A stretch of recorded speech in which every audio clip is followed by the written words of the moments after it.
Imagina que después de 23 años ocurre un crimen exactamente igual en un mismo lugar. ¿Crees que encontrarán al homicida? Empecemos. Es 8 de julio de 1986. Dos sujetos observaban una cinta algo misteriosa. Luego se los veía salir en un auto rojo y yendo por la carretera. De pronto miraron a una jovencita en bicicleta y decidieron regresar para seguirla. Cuando estaban en medio de un campo, el uno se bajó como que le quería preguntar algo, pero enseguida la persiguió para tomarla por la fuerza, mientras que el otro agarró los auriculares de la menor. Al rato el infeliz le dio el golpe letal para hacerle el doble kill definitivo. Empezó fuerte este bodrio, amigos. Luego el asesino agarró el cuerpo y le pidió a su amigo que lo ayude, pero estaba más asustado que perro en barrio chino, así que por su propia cuenta metió a la chica en la cajuela y arrojó la bicicleta por allí. Luego le gritó al miedoso que tire los auriculares que recogió. Después se observaba un parque lleno de niños en donde cerca vivía Peer, que limpiaba su auto. En eso se marchaba Timo con sus maletas, después de ver el abuso a la jovencita porque no aguantó más. Han pasado 23 años. Era viernes y se veía a una señora llegar trotando hasta una cruz. Se trataba de la madre de Pia, la chica asesinada al principio. Allí era en donde sucedió el crimen y la mujer a diario le dejaba flores. Por otro lado, unos padres estaban luchando con una jovencita prácticamente adolescente que se las daba de rebelde. Aseguró que se iba al tenis y como su padre no la quería llevar, lo mandó a la porra. Luego recibió una llamada de sus amigos con quienes se encontraría en la feria, por lo que contactó a sus padres que estaban aprovechando el momento de soledad para hacer el frutifantástico y dejan a la contestadora. Entonces su hija se quedará con su amiga, así que no debían preocuparse. En otra situación, David llegaba a una fiesta. A cada uno les dio un abrazo inesperado. Eran oficiales de policía y una de las compañeras dijo que estaba afectuoso porque acabó de perder a su esposa que tenía cáncer. El homenajeado había pasado 44 años en la institución y se estaba jubilando, aunque David no se sentía tan bien y llegó al baño con las justas. Este era Matías, su jefe. Entró también Kirshan, el jefe saliente, y al parecer había rivalidades. Así que David tuvo que guardar la pistola de aguas rápidamente para separarlos. ¡Ay, qué gracioso! A Elena la vemos llegar a otra fiesta. En plena conversación, un imprudente preguntó si tenía hijos. Pues claro, pero fue asesinada hace mucho tiempo. El borrachito estaba de necio buscando un caso por el que su matrimonio se destruyó. En eso vio una maqueta. Era el caso de Pia. Encontraron el cuerpo pero nunca dieron con el responsable. Él se dio cuenta que fue un 8 de julio y justamente ese día era esa misma fecha. ¿Coincidencia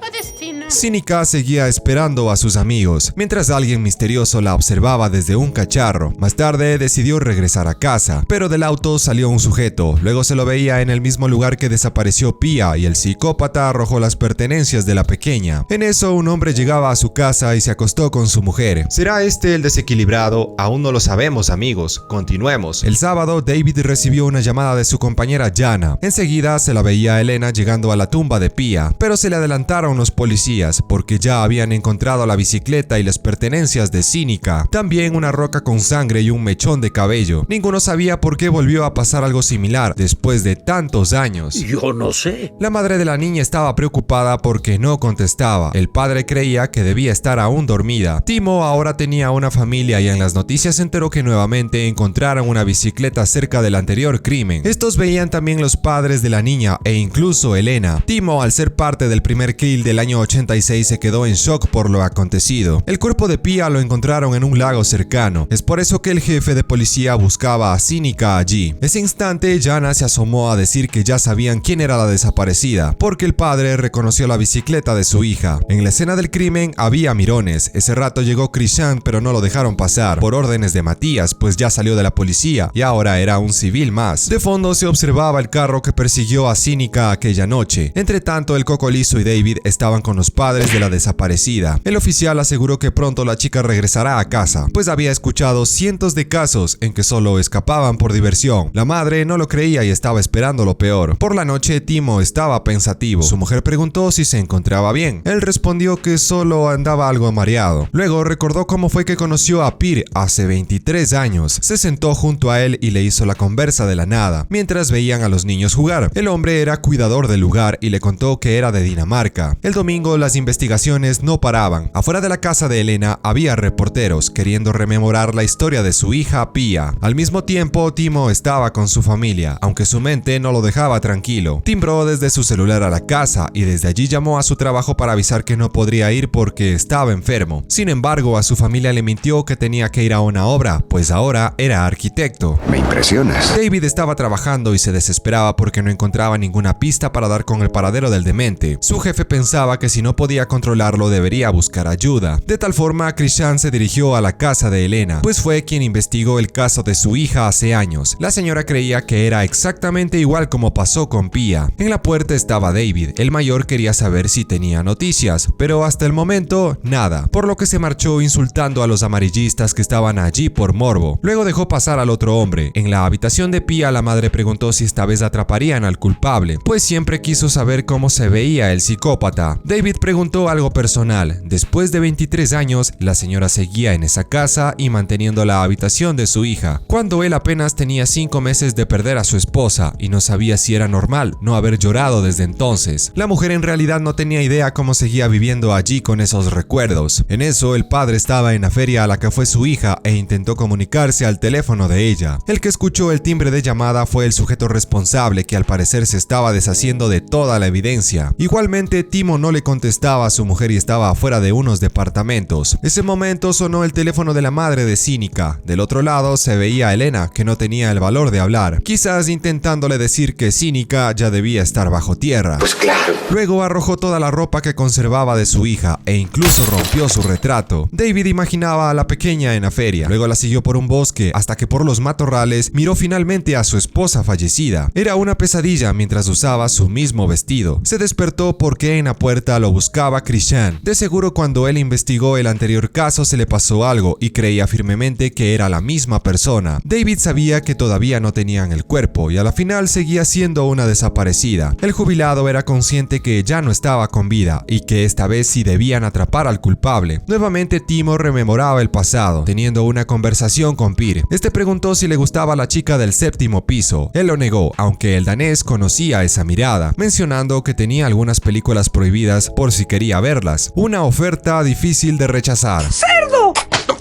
Ya era lunes y todavía no encontraban el cuerpo. Los padres cada vez estaban más devastados. La madre de Sinica culpó a su esposo porque aquel día no quiso llevarla al tenis. Seguidamente, el arquitecto estaba en la habitación de un hotel porque se había decidido en visitar a Pir. Al guardar el cortacésped lo enfrentó, pero el otro simplemente se alegró de verlo después de tanto tiempo, por lo que lo invitó a tomar una copa. De forma directa, Timo preguntó por qué lo hizo, acusándolo de la desaparición de Sinica, aunque Pir aseguró que solo era el culpable de la muerte de Pia. Contó que lo buscó por todas partes cuando se fue. El joven ya no aguantaba más esa situación. Antes de salir, el otro mencionó que tenía algo para él, la película favorita de la chica de cabello oscuro. Al llegar a su habitación se quedó pensando. Luego, y de una vez por todas, fue a su auto por la laptop para ver el video, mientras que su esposa insistía en llamarlo, aunque sin respuesta. Al reproducir la cinta, en su rostro se notaba algún gesto de satisfacción, pero después estaba en el suelo sin poder procesarlo, recordando cómo fue que tiraron el cuerpo de Pia en el lago. En la sala de policías, Jana conversaba que había encontrado otra desaparición en 1982, una chica llamada Martina, en donde también estaba involucrado un carro rojo. Tenía una lista de modelos de la época de ese color, que eran como 500. David tenía una lista similar que le entregó Krishan de cuando desapareció Pia, así que debían comparar ambas. El jefe de mala gana autorizó la investigación de esas personas. Es así que se dispuso a revisar las pruebas que le dio Krishan para ver si hallaba alguna otra pista. Ahí escuchó una declaración de que alguien vio tirar los auriculares de Pia. Ese rato apareció Jana, que le contó que Krishan junto a Elena estaban siendo entrevistados en televisión, afirmando que era el mismo perpetrador el de Sinica que el de Pia. También afirmó que la policía estaba mintiendo. Era más que cierto que Sinica estaba muerta. Todo esto mientras los padres veían la caja tonta, al igual que los policías. Matías estaba furioso porque no era nadie para dar esas declaraciones. Enseguida Carl asomó en el destacamento furioso. queriendo respuestas, y se fue a los golpes por la desesperación de no encontrar a su pequeña, mientras que al terminar la entrevista se veía que Elena y Christian tenían un romance de sábanas. Al siguiente día, es decir martes, Timo regresó al parque que cuidaba a Peer y una señora le pidió arreglar el rechinido del columpio. Allí invitó a su amigo a comer algo. Ya estando en la puerta rechazó la invitación para marcharse sin decir nada. Timo no podía con su conciencia, a pesar de que no mató a nadie, aunque sí el haber presenciado todo lo que hizo Peer y no avisar nada a las autoridades le estaba pesando cada vez más. El calvo ahora sí quería investigar a los dueños de los cacharros rojos de las listas que tenían, aunque a David lo excluyó sugiriendo que tome una ducha. Su amiga Jana dijo que estaba bien si la acompañaba, y al salir estaba Timo dudando en si decir o no la verdad. No lo hizo y mejor acudió a la cruz de Pía. Unos vecinos se cruzaron y pensaron que era de la policía. Su remordimiento lo hizo ir donde Elena, en pretexto de que buscaba una casa por el vecindario. La llano madre, aunque lo notó extraño, lo invitó a pasar. Él preguntó por el retrato de su hija, comentando que también tenía dos hijos, uno de 6 y otra de 13. Elena comenzó a dudar de que esté buscando una casa por ahí. De todas maneras, el hombre le entregó su tarjeta por si sabía de algún vecino que vaya a dejar el barrio. Ella le reveló que su hija murió hace tiempo, algo que lo puso nervioso y se marchó. La mujer al ver esa reacción se quedó pensando. Luego, cuando estuvo con Christian, mencionó que el asesino estuvo en su casa. Por otro lado, los investigadores se encontraban en una de las casas de la lista de los sospechosos, pero no corrieron con suerte. Llegando a la segunda, David recibió la llamada de Christian para avisarle de la buena nueva, así que salió corriendo. Jana continuó con el trabajo y justamente llegó a donde Peer, quien la invitó a pasar para empezar el interrogatorio. Preguntó sobre su automóvil. Él tuvo un coche rojo del 82 al 86, pero ahora solo se transportaba en bicicleta porque era más saludable. Ella quiso saber qué hizo el viernes pasado en la noche, por lo que Peer se levantó a ver algo, al parecer su cuchillo, además de su libreta en donde anotaba todas sus actividades. Jana al revisarla no vio nada raro, así que salió del lugar un poco temerosa y marcó a Peer como sospechoso. En eso recibió una llamada avisándole que encontraron al culpable, así que tachó al barbón de la lista. En la casa del arquitecto, su hijo se dio un madrazo en el trampolín. La mujer llamó a su esposo para contarle. Timo estaba en el lago en donde arrojaron a Pía y afirmó que esa noche regresaría a casa. La llamada se interrumpió porque alguien llegó primero. Eran este par que buscaban información sobre dos personas desaparecidas. Ahí preguntaron por el esposo. Ella sabía que estaba en un hotel y que llegaría para la cena. Christian pidió el baño. Las preguntas continuaron. La mujer contó que su esposo tomó su apellido porque sonaba mejor. El compañero ya se estaba tardando mucho, porque en realidad no quería el baño. Fue al estudio de Timo, descubriendo que su computadora estaba llena de no por infantil. ¡Dios mío!